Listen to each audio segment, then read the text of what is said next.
Powered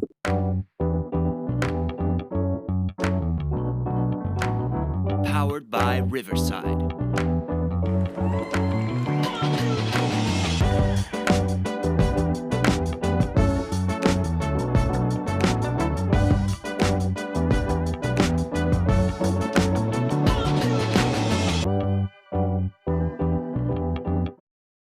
Hi, everyone, and welcome to Leadership Bites podcast, where we share the inspiring stories and wisdom of current and emerging women leaders across diverse backgrounds, industries, and career stages. Today, I am pleased to welcome Christine Shaw to the podcast.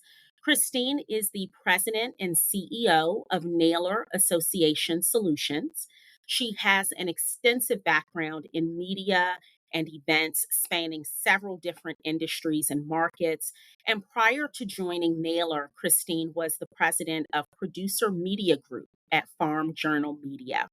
Christine has a passion for developing strong leaders and champions equity in the development of future leaders. So we're very fortunate to have her with us today to talk all things leadership.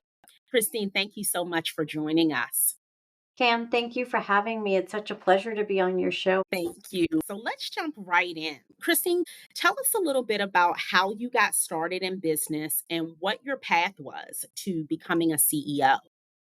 Yeah, great question. So I started on the marketing agency side, and it's interesting because I was about to have my second child, and the commute and going in and managing that and two children, it was a lot. So I actually went out on my own and took on a couple clients. And it was really meant to be more freelance independent work to allow me some balance and flexibility. But that started my journey onto growing my company large enough to be acquired. And then I went on the publishing side of things. And it's interesting, Cam, because I would say my leadership style and path evolved. I didn't wake up and say, I want to be a CEO someday. I really worked my way into success by taking on roles. And I've always been a person where if I've achieved something, I set the bar higher and higher and higher and hold myself accountable to that. And throughout that, you realize as you grow in leadership, you grow in managing people. The requirement to manage people and the requirement to do it better and more effectively is a lot of effort. People think you just wake up and become a good leader, but you have to invest a lot in coaching and in yourself and listening and feedback. The leader I am today is very different than the leader I was 5 years ago, 10 years ago, and of course, when I first started my career. But a lot of it's just been grit, hard work, and listening. And people always say, what would you tell your younger self? Probably I should have listened more then. As you get older, you're more willing to listen and have a two-way conversation. And also, one of the big trademarks now or characteristics requirement is you have to have empathy as a leader. We work in a very challenging environment and in world today, and having empathy as a leader is paramount to success as a leader, I believe. Wonderful. So you've been a CEO at several different companies over the span of your career. What attracted you to Naylor specifically? Yeah, so throughout my career in media, I've always had the opportunity to work with associations. And after doing what I've been doing for so long, the ability to jump in and work exclusively with associations was very attractive to me. If you think about it, they do all the work behind the scenes for every industry that allows the industry to propel and go forward. The other thing too is what people don't realize, and we just, talked about annual meetings in our pre-talk, is bringing community together and learning from each other and sharing knowledge is powerful. And what's interesting in a competitive for-profit world constantly, it's much harder to do that because there's this fear of trade secrets and secret sauce and things like this. But in association world, it's the complete opposite. It brings people together through common goals, through policy, through procedure, and it makes a lot of impactful decisions and things happen that propel each industry forward. So really it was the passion for that. And when I was at a company called Future Future PLC, we acquired Smart Brief, which worked very much with associations. And that's where I got my passion and love for it. And the opportunity to join Naylor came up, and I was thrilled. Thank you for sharing that. Christina, a little bit earlier, you talked about your trajectory and your evolution as a leader. And I'm going to dig way deep into that a Yeah. little further down. I've got lots of questions about that. But I'm really curious about how you would describe yourself as a leader and why do you think your approach is successful and has been successful? Yeah. So, Kim, one of the things I mentioned is leadership is an evolution, and you also have to show up as a leader in different ways depending on the situation. So, when I think about the fact that I led a division of a company for a long time, and it was a very military style company. It was we managed a certain way, we operate a certain way, and it was the lack of a better word was military because our CEO was militant leader. And when I after working there for 18 years, and when I went into my new company, I realized that that style was not effective in my new role. And it was very surprising because I sat around thinking to myself, well, why isn't this working? Right. And what you realize is you have to adopt your leadership style to the situation you're in. And you use your learnings from success in the past, but you have to be open to evolving that style. And so when I think about it now, it is come full circle and where I I hold on to my discipline approach. So people would describe me as demanding, disciplined, tough but fair. But now what I have differently is a lot more empathy and a lot more leaning into the people and culture aspect of it. And I think that that's super important because look, we're in a world where everything's changed. How we operate's changed. The remote environment has changed. The pressures people are dealing with, especially post COVID, with inflation, all that, it's changed. People are humans at the end of the day. They're not robots. They can't just show up. And you have to be willing to understand that we operate in an environment that you have to be able to be willing to talk about things like mental health or flexibility or different things for those people to be able to be their authentic selves. And that's definitely a change in style that I've learned to adopt to and bring into myself. And I had to do some coaching and get some self-taught learning around that.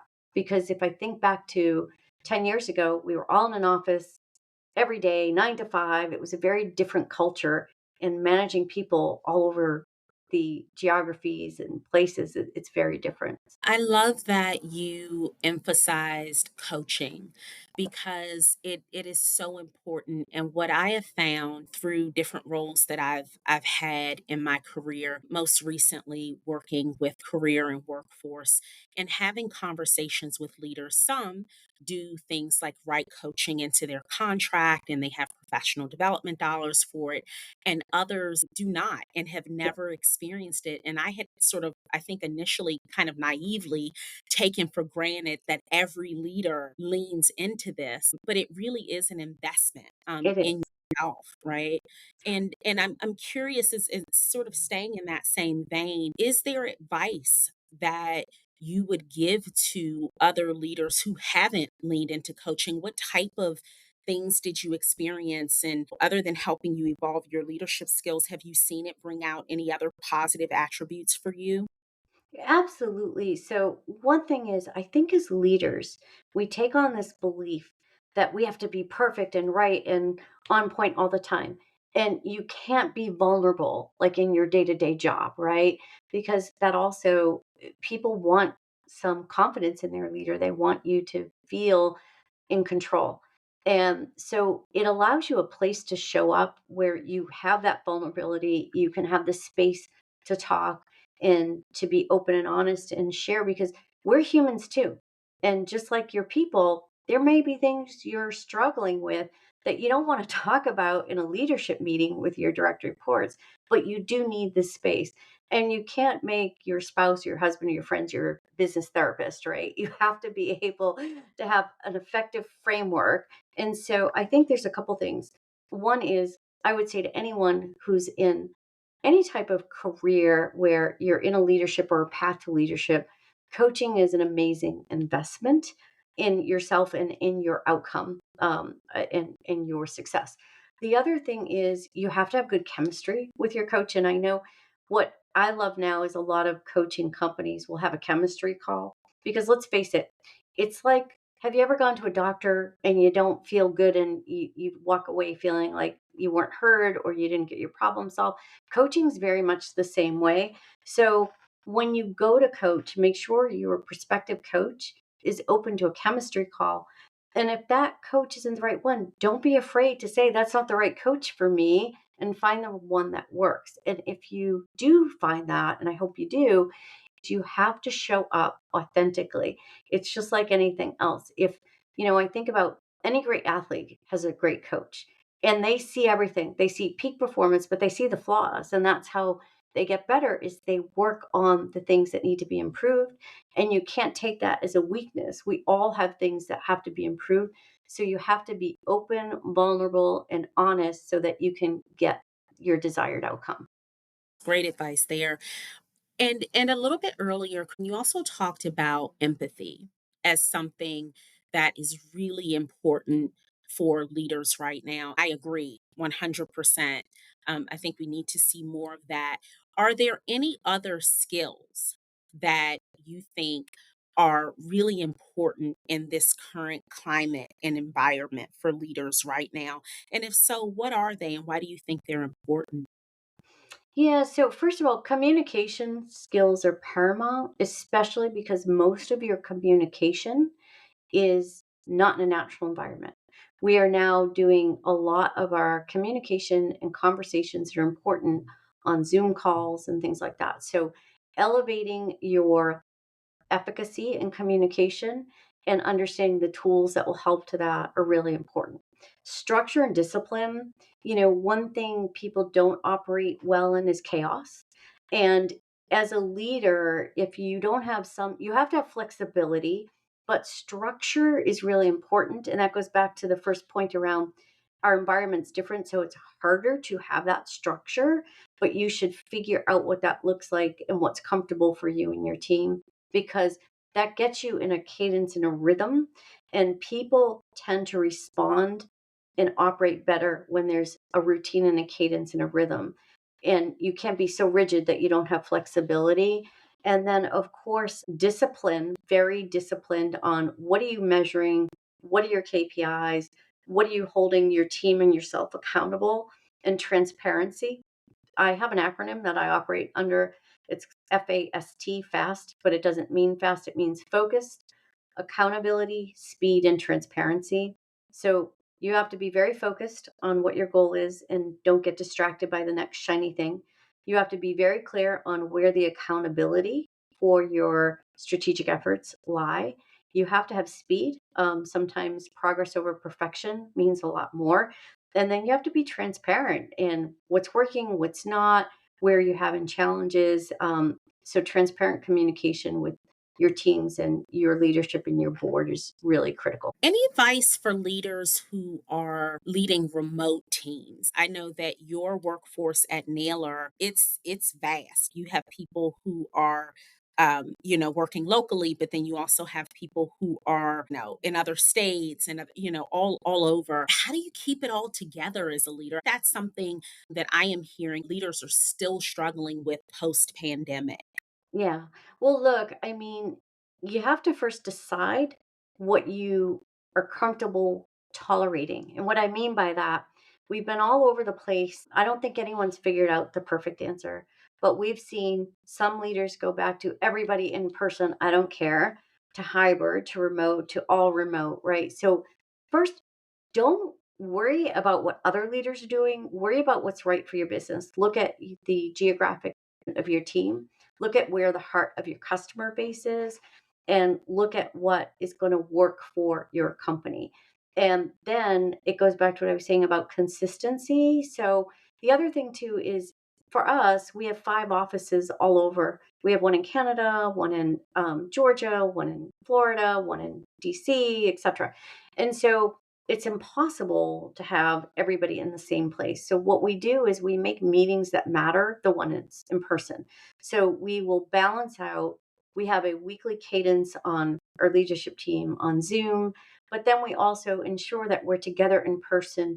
We try to do it at least once a month, and if not, once a quarter. And those meetings are very different. We have structure to them, we have goals, and we have agendas so that we know why we're meeting. We don't just meet for the sake of meeting, we usually have a purpose to them. And then for leaders who do have local people, figure out the right rhythm and hold everybody accountable to the same, and have an agreement what means remote and what doesn't, and what's hybrid and what's not, and just have clear policies around that. But don't force your company into something that works for another company. Figure out what works for your company, and then, be regular about that, be consistent about it, but then listen to what's working and what's not, and be willing to make adjustments. Yeah, really good advice there. One of the things that I most admire about you and my interactions with you is that you have, to me, seem to always be a champion for your team and for your clients. And I am wondering how you, as a CEO, really focus on creating that supportive and inclusive environment for your team. Because it comes across in the work that they do. I said to someone recently, I've been working for associations in my day job for a very long time, and I have known or worked with Naylor since I want to say, gosh, 2011, I think. So Wow. it's been it's Longer than me. 2024. I know. So it's been quite some time. And I think that's been consistent that there are just good people within your organization. But I recognize that it comes from the top down, right? And we as clients see that. And so I'm really curious about how you do cultivate that inclusivity and support that meets everyone's needs, for your team as the CEO. Yeah. So, well, first, I have to think about, a lot of people say the customer first. And while that is true, you have to put your team really at the heart of it, because without your team, you're not going to have customers. And so, the very first thing, like one of the things I started doing when I came to Naylor, is I do employee surveys. I do them every 6 months, and I make them anonymous so I can hear what are the pain points, what is making your job more difficult, what things are you struggling with, what do we need to do as a company. And so by doing that, and I also do coffee and conversations with small groups, so I can really get into, I don't just rely on management to feed up. I get in the trenches and really listen to the team and what we need to be doing different or better. And sometimes people never have access to the CEO. And so what I want to make sure is that they feel like that my door is open to them, not just through their manager, but directly. And so one is, again, it goes back to listening to your people and be willing to make adjustments. We're very fortunate. Naylor has a long history of great employees who are very passionate about what they do in association work. But then it's that same thing with your customers. We don't always get everything right. So being willing to pick up the phone, call a customer, talk to them, understand their pain points, understand what we can be doing different or better. And so it's really at the heart of staying, putting your finger on the pulse of things as a leader, not relying on your information to come from other sources, but having your ear to the ground, and both with your customers internally. It will make you a better leader, and it will make you understand and appreciate more of what they're going through day to day, so that you can lead in the right direction and make the right adjustments to the business operation as appropriate. I love the depth of your wisdom on leadership. And I'm very curious about what advice you have for women who want to break through the glass ceiling, but they haven't been able to realize the kind of success in leadership that you have. Is there any advice that you'd give them? Absolutely. So first of all, and when I was CEO of Investment News, I hosted a podcast called Her Success Matters, and it was a lot of leading women in financial services. And we learned a lot from that. So women, for whatever reason, and we need to change this, don't have the same level of confidence. So one of the key things is finding your confidence and figuring out how to continue to boost that. And every one of us have strengths and weaknesses. So focus in on the strengths that you have and really understand how to lean forward with those. And if you have areas of development, be okay with that. Tell yourself that's okay. There's not a person out there, even if you're a pro athlete, you'll have a part of your game that's awesome and a part that you always need to develop, right? So understand as people that you're going to have strengths, lead with your strengths, work on your improvements, but don't lose your confidence in that. Also, if you hit a stumbling block along the way, which we all have, I've done my fair share, stop, acknowledge it, and learn from it. And also make sure that if you're not working with a coach, one, I would encourage you to, and if you can't or won't or don't have one available to you, develop a small group of advisory people that you can trust through mentorship, through sponsorship, and really get feedback from those people and help. You'd be amazed. One of my favorite things, Cam, is nurturing young talent. I have people who've been with me from right out of college and have come to 3 or 4 different companies with me. And watching them come out of college as these young, either men or women with very little experience, to being leaders today. Like there's our EVP of marketing. I've known her since she was in diapers, and now she's like this VP level and she's badass, right? And then, just working. So find that person that can help you mentor, that will give you that feedback, because all of us want to help other people succeed, because what makes you better as a leader is when you have really smart people that fill in the gaps where you don't have that skill set or talent, right? And I think that's one of the things that I've evolved in my career. When I was younger, my generation, it was like, if you were fortunate enough to get to the top, you were almost guarded your position and you were threatened by anything or anyone who came in. It's so different now when you're open to letting people take that journey of success with you and fill in the gaps of knowledge that you don't have. Everybody wins and everybody excels. So what I would say to people, if you're stuck, figure out how to get yourself unstuck. Lean into confidence, get resources either through friends and mentorship or coworkers or coaching to help get over that, and continue to believe in yourself. Because if you don't, no one else is going to. You can't ask others to believe in you if you don't believe in yourself, even if you have flaws, and we all do. Yeah, I agree with you. Success is an internal job first. I truly believe that. And a common theme, speaking of internal jobs, that has emerged throughout a lot of my conversations with other successful leaders is their ability to cultivate joy Yes. in their lives. I've been hearing a lot about joy. People are talking about joy. I never have a problem with people leaning into joy. I think it's so beneficial. And so I'm very curious, whether it's through self care rituals or hobbies or mentoring or something else, what brings Christine Shaw joy? I am so glad we're touching upon this, because what I always say, Kim, is you do the bar test. If you walked into a bar and there's two people, one is laughing, having a great time, visiting with friends, and the other is just miserable and complaining, you're going to gravitate to the happy factor, right? So, as a leader, think about that.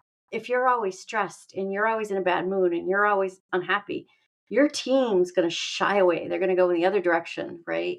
So then how do you make sure you do that? Because it's a big ask, right? So first of all, um, one thing is sacred to me is I need to start my day with a morning workout. That's really important to me. And sometimes you can't always do it if you're traveling and have early morning meetings, but I try to hold a routine and make sure that I give myself the space and time to take care of that part of me. The other thing is, I'm glad you asked about hobbies, because the thing that feeds my soul, I'm a boater. I've been boating and a captain of my boat since I was 12 years old. And so I always make sure I have time to boat. And I'm very invested in family and friends. So I always make sure that I have time to connect with friends and family, because being around my family is huge for me. Being around my boating is also like that's how I reset and recharge, but also taking care of myself, making sure I get in some daily exercise. That if I'm having a moment or a day or stress, that I walk away and take a walk and breathe. And also music, like music feeds my soul too. So you have to remember, you can't as a leader just show up every day and don't invest in things that bring you joy and expect to be happy and expect your team to feed off of it. You have to protect that. And I think that in the earlier days of your career, you felt like, oh, if you do that, people are going to say you're not working as hard. And I call BS on that, because hard work it's a lot to be a leader. There's a lot of hours, you're always on, but you have to give yourself time and space to invest in those things, or you will burn out and you will be so ineffective as a human, as a leader, as a partner, as a mother, as a spouse. Like you have to protect that. Yeah, that's so true. And you mentioned boating. I am not a boater, but I'm always fascinated by people who are. Do you see any parallels between what it takes to be a successful boater and what it takes to be a successful leader? Yeah, And if so, can you tell us? it's yes, it's funny you mentioned that because so with boating, and I wrote a letter to my employees when I was CEO of Investment News because about boating and the parallels. Because here's the thing: when you're in a boat, there's no brakes. You cannot the water, the current, the weather can change on a dime, and you also don't have traffic lanes and stop signs and all the things you have on a road when you're behind the wheels of a car. So there's a lot that you have to rely on instinct and in the moment quick decision making. And so I was once in a situation out on a lake late at night, in a lake I had never boated, a very big lake with 350 feet deep, and it was sleeting out. And I had to navigate this lake, and it was not to be dramatic, but it was a life or death situation. And so I had to calm myself and just make really good decisions and not freak out, right? And when you're a leader, you're every single day different things are going to be thrown at you. It could be HR issues, it could be legal issues, it could be customer problems. You just don't know what every day is going to bring. Your ability to stay calm in a storm and really make quick decisions, but think before, because one wrong decision and you're going to have a not desirable outcome. And it's very similar. So I think that voting all these years and having to have a combination of in the moment decision, but quick thinking skills, all of that really helps in a leadership role. And it's probably not surprising.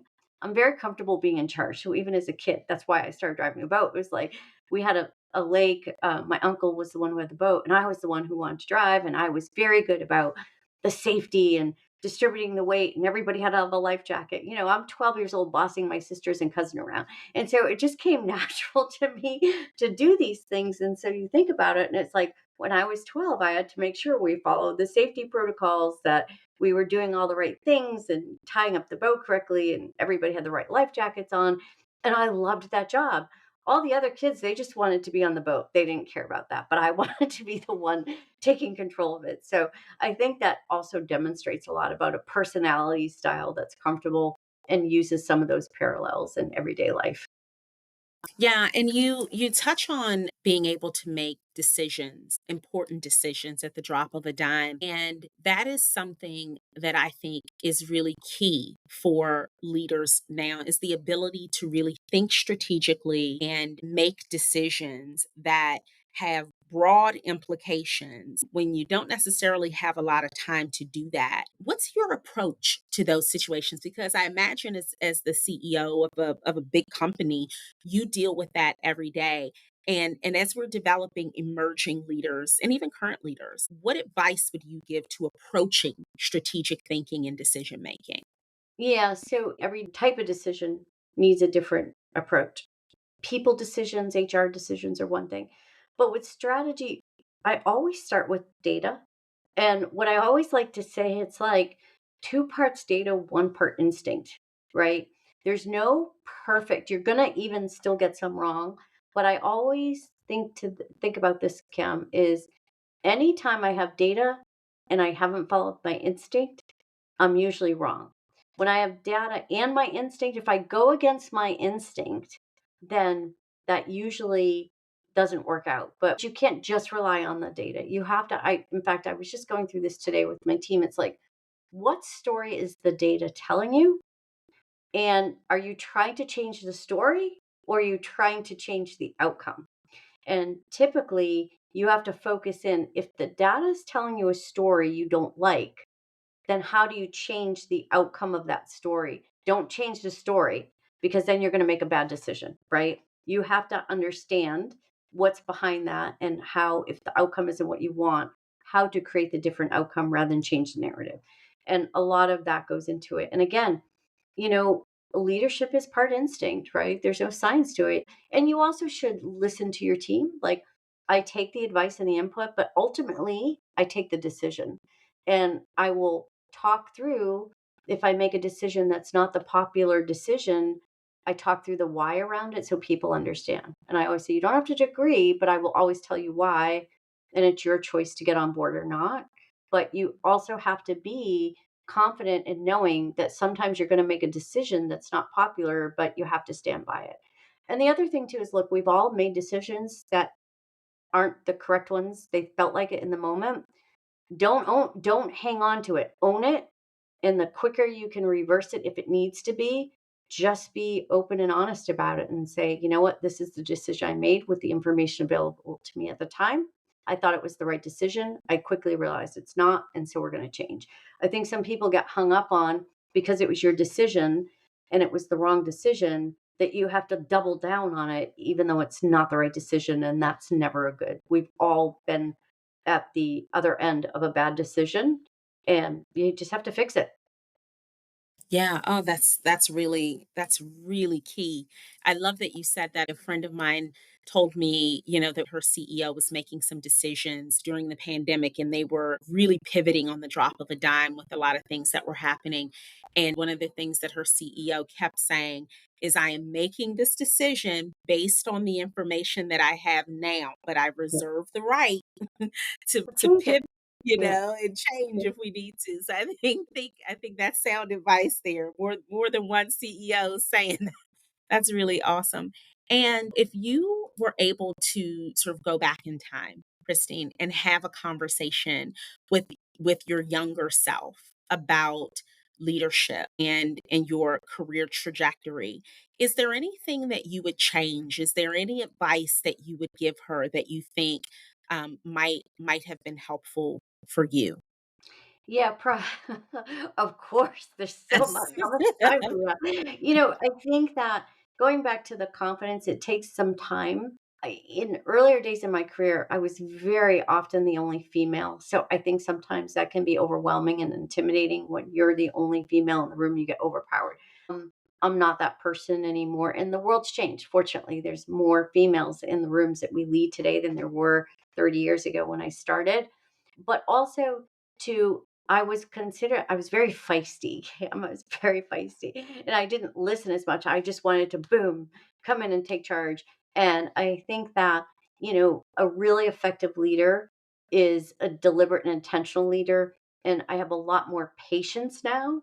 And part of that comes from experience and age and the learnings. But as a young person going in, it's like, don't think you have to know everything, and be okay with soliciting feedback and advice, and listen to it, and then choose what you want to adopt to and choose what you want to throw out. Advice is free. So take other people's input and opinions, and again, invest in coaching. I think if I had done that earlier on, it would have been more helpful. Obviously, I've had a great career, but I would always say at the very beginning, like when I was young, I didn't even know what a mentor or sponsor was. And it took me until midway in my career to have access to that. And a lot of that is you're limited by budget at a younger age based on your earnings.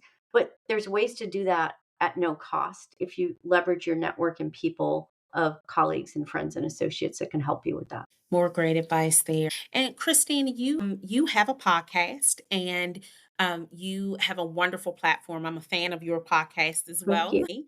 And so I'd love it if you would share with our listeners how they can connect with you if they would like to learn more about you or Naylor and how they can follow your journey.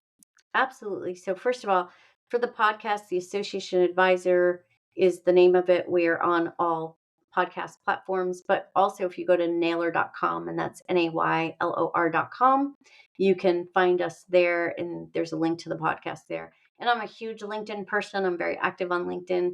So, Christine A. Shaw is my username on LinkedIn, and you can follow me there as well. Wonderful. Christine, we're approaching our time, but I wanted to ask if you have any additional advice or words of wisdom that you'd like to share with our audience before we go. Well, I would say to people, be confident, be curious, be open, and be authentic. Those are the things that I think are really important in today's day and age. I love it. I have so enjoyed this conversation with you, Christine, and I hope the wisdom that you share also helps our listeners as much as it's helped me. And I just want to thank you again for joining us today. The pleasure's all mine, Kim. This is an amazing podcast, and you're doing some great work. So thank you so much. Thank you. And listener, please meet me back here in 2 weeks for another episode of Leadership Bites. Thank you so much.